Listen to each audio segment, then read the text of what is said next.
दोस्तों, आज मैं आपको एक ऐसी कहानी सुनाने जा रहा हूं जो सिर्फ एक गरीब लड़की की नहीं बल्कि हर उस इंसान की है जिसने कभी सिस्टम के सामने हार मानने से इनकार किया है। एक ऐसी कहानी जो बताती है कि कैसे एक छोटे से बाजार के कोने में शुरू हुई एक मामूली सी घटना पूरे शहर को बदल सकती है। कल्पना कीजिए, एक व्यस्त दोपहर, शहर की सबसे पुरानी अनाज मंडी, सब्जियों के ठेले, मूल भाव की आवाजें, और इन सब के बीच एक साधारण सी दिखने वाली लड़की रश्मि। सालों से वो इसी जगह अपनी रोजी रोटी कमा रही थी, लेकिन उस दिन नियति ने कुछ और ही तय कर रखा था। उस दिन उसकी आंखों में जो चिंगारी भड़की, उसने सिर्फ एक व्यक्ति को नहीं बल्कि पूरे सिस्टम को चुनौती दे डाली। दोस्तों, यह कहानी नहीं, एक चेतावनी है सिस्टम के लिए, अन्याय के लिए और हमारे लिए भी। क्योंकि जब इंसाफ नहीं मिलता तो इंसान खुद अपना इंसाफ करने के लिए मजबूर हो जाता है। दोस्तों, कहानी को अंत तक जरूर देखना। रश्मि अपनी सब्जियों का ठेला लगाए बैठी थी। लगभग 30 वर्षीय रश्मि पीले और सफेद सलवार सूट में, उसके चेहरे पर सालों की अथक मेहनत की गहरी लकीरें साफ दिख रही थीं। उसकी आंखों में एक अजीब सी चमक थी, थकान से परे एक अनदेखी चिंगारी जो दबी हुई बगावत की कहानी कह रही थी। आज तक उसकी जिंदगी सामान्य थी, लेकिन किस्मत ने उस दिन एक नया मोड़ ले लिया था। तभी एक कर्कश दबंग आवाज ने मंडी के शोर को चीर दिया। अरे ओ लड़की, चुपचाप अपनी सब्जियां बेच, पुलिस से पंगा मत ले। यह आवाज थी बलदेव की, स्थानीय थाने का एक सिपाही जिसकी भारी भरकम काया और अहंकार पूरे इलाके में कुख्यात था। उसके ठीक पीछे उसकी परछाई की तरह उसका साथी किशन था, जो हमेशा बलदेव की हां में हां मिलाता और उसकी हर अनुचित बात पर सिर हिलाता था। रश्मि ने सुना, लेकिन उसकी पलकें भी नहीं झुकी। उसकी आंखों में आज कोई डर नहीं था, कोई हिचकिचाहट नहीं थी, बस एक धीमी सी दहकती आग थी। एक ऐसी आग जो कुछ ही मिनटों में पूरे शहर को अपनी चपेट में लेने वाली थी। ये वही पुरानी घिसी पिटी कहानी थी, लेकिन इस बार जवाब कुछ नया होने वाला था। हर हफ्ते की तरह बलदेव और किशन आज फिर हफ्ता वसूली के लिए आए थे। बलदेव ने अपनी कमर पर हाथ रखकर अकड़ते हुए कहा, रश्मि, इस बार 8,250 लगेंगे। बड़े साहब का आदेश है, ऊपर से भी दबाव है। उसकी आवाज में वही पुराना रब था जिसे सुनकर अक्सर बाजार के छोटे व्यापारी सिर झुका लेते थे और बिना कुछ कहे अपनी मेहनत की कमाई का एक हिस्सा उन्हें सौंप देते थे। रश्मि ने नीचे बिखरी अपनी सब्जियों को देखा, फिर अपने पर्स में झांका। कुल आवर्स 90 की बचत थी जो उसने मुश्किल से दिन भर में कमाई थी। उसने दबी हुई लगभग फुसफुसाती आवाज में कहा, बाबूजी, पिछले हफ्ते तो RS 180 दिए थे, इस बार सब्जियां भी महंगी हैं, कुछ रहम कीजिए। उसकी आवाज में एक हल्की सी मिन्नत थी जो अक्सर उसकी मजबूरी और बेबसी को दर्शाती थी। ज्यादा जुबान मत चलाओ, बलदेव का धैर्य जवाब दे गया। क्रोध से तमतमाए हुए उसने रश्मि के ठेले को एक जोरदार धक्का दिया। ठेला लड़खड़ाया और ताजी धनिया पत्ती सड़क पर बिखर गई। हरी मिर्चें चारों ओर फैल गईं और लाल लाल टमाटर लुढ़क कर दूर जा गिरे। कुछ तो भीड़ के पैरों तले बेरहमी से कुचल गए। रश्मि के मन में वर्षों से जमा हुआ दर्द और बेबसी का घूंट अब गले से नीचे उतरना नामुमकिन था। लेकिन इस बार रश्मि झुकी नहीं, उसने सिर उठाया। उसकी आंखों की आग अब एक लपट में बदल चुकी थी। कुछ पल वे पल जो इतिहास बन गए। रश्मि ने एक पल को अपनी पुरानी घिसी हुई चप्पल उतारी, जिसे उसने वर्षों की धूल मिट्टी में घिसकर कमाया था। फिर जैसे उसके अंदर एक अदृश्य शक्ति का संचार हो गया हो, उसने दोनों हाथों से बलदेव की खाकी वर्दी की कॉलर पकड़ी और उसे एक जोरदार धक्का देते हुए कहा, यह सड़कों की धूल है बाबूजी, तुम्हारी नहीं हमारी है। और फिर एक जोरदार थप्पड़ पड़ा। थप्पड़ की आवाज इतनी तेज थी कि पूरे बाजार में सन्नाटा छा गया। हवा थम सी गई थी, भीड़ चौंक गई, सांसें थम गई। बलदेव लड़खड़ाकर पीछे गिरा। उसका भारी भरकम शरीर संतुलन खो बैठा। उसके गाल पर रश्मि की उंगलियों के लाल निशान छप गए थे और नाक से खून की एक पतली धार बह निकली थी। किशन, जो अब तक सन्न खड़ा था, उसने अपनी लाठी उठाई, लेकिन तब तक रश्मि का घुटना सीधा उसकी छाती पर पड़ा। किशन ऊफ करता हुआ पीछे हटा, दर्द से कराता हुआ। रश्मि की आवाज अब चीख में बदल चुकी थी। उसने पूरी ताकत से चिल्लाते हुए कहा, मेरे पति को तुमने ही पीट पीट कर मारा था 3 साल पहले। आज मेरा नंबर है, चलो अब देखते हैं तुम क्या कर सकते हो। रश्मि की वह कहानी जो सिर्फ उसकी आंखों में दबी थी, अब बाहर आ रही थी, ज्वालामुखी की तरह फूट रही थी। 3 साल पहले रश्मि के पति प्रकाश मेहनती ऑटो रिक्शा चालक थे जो अपनी ईमानदारी और कड़ी मेहनत के लिए जाने जाते थे। एक बार गलती से किसी शहर के बड़े अफसर की गाड़ी से उनकी रिक्शा हल्की सी टकरा गई थी।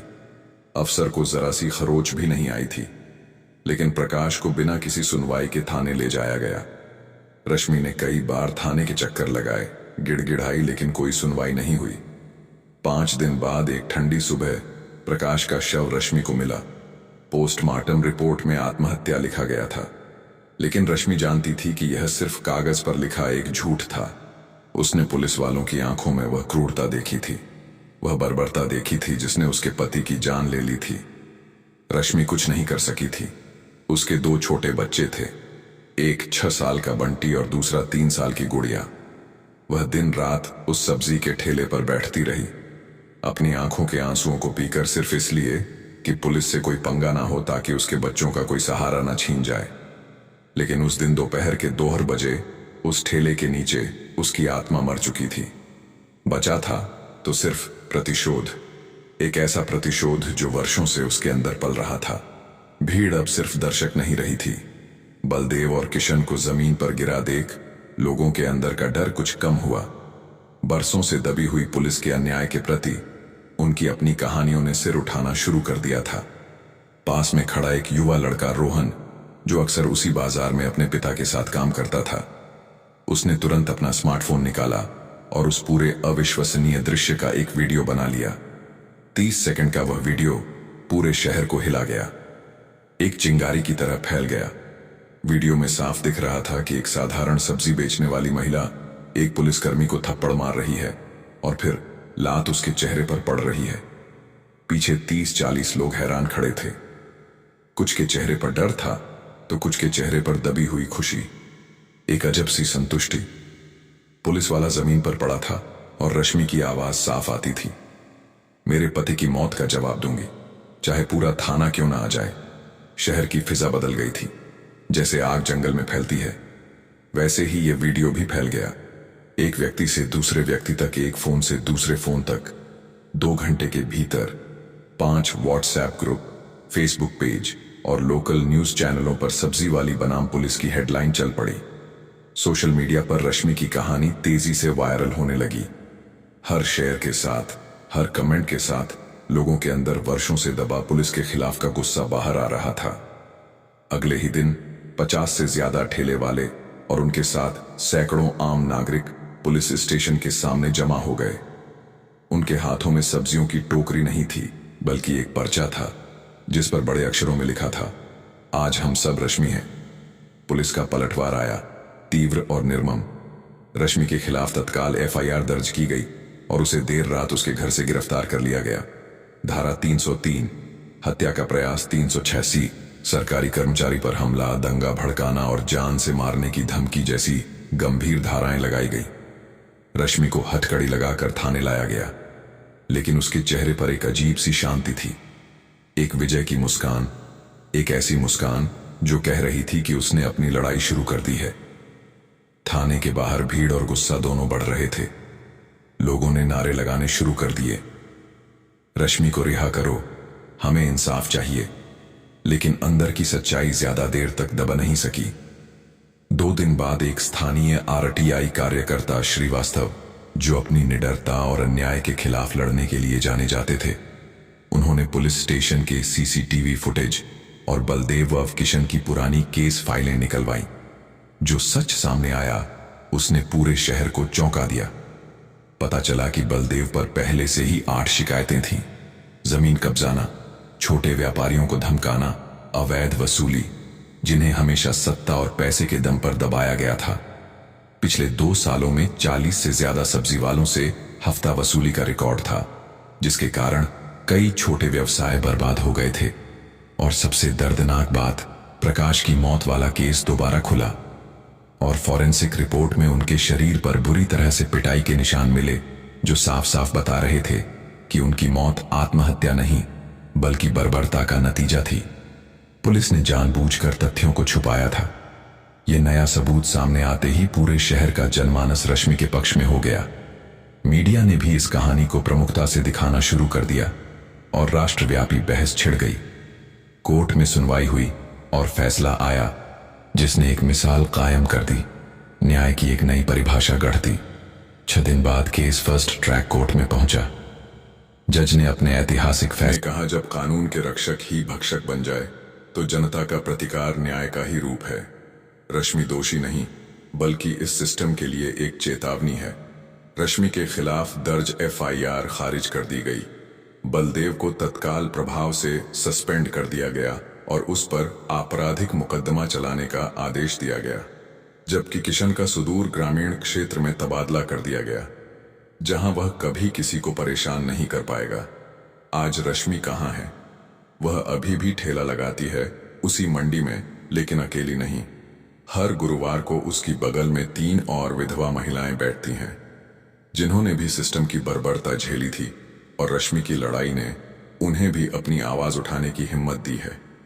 उनके साथ एक बूढ़ा फेरी वाला भी होता है, जिसकी छोटी सी दुकान पुलिस ने जबरदस्ती हटवा दी थी, और रोहन, वह लड़का जिसने वीडियो बनाया था, अब एक छोटी सी डिजिटल मार्केटिंग एजेंसी चलाता है और मुफ्त में रश्मि और अन्य स्ट्रीट वेंडरों की ब्रांडिंग करता है।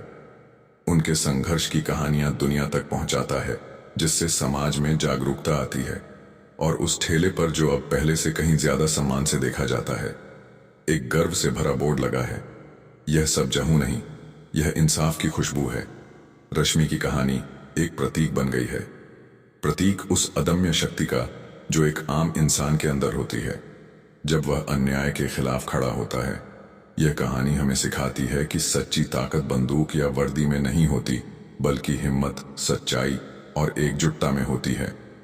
रश्मि ने दिखाया कि एक अकेली चिंगारी भी पूरे अंधेरे को रोशन कर सकती है। मीना अब सिर्फ एक नाम नहीं, एक प्रेरणा बन चुकी है। हर उस हिम्मत का जो वर्षों की चुप्पी के बाद शब्द बनती है, उस आंधी का जो अन्याय की जड़ें हिला देती है। आज जब वह ठेले पर बैठती है, लोग सिर्फ सब्जियां नहीं खरीदते, वे सम्मान देते हैं, सर झुकाते हैं।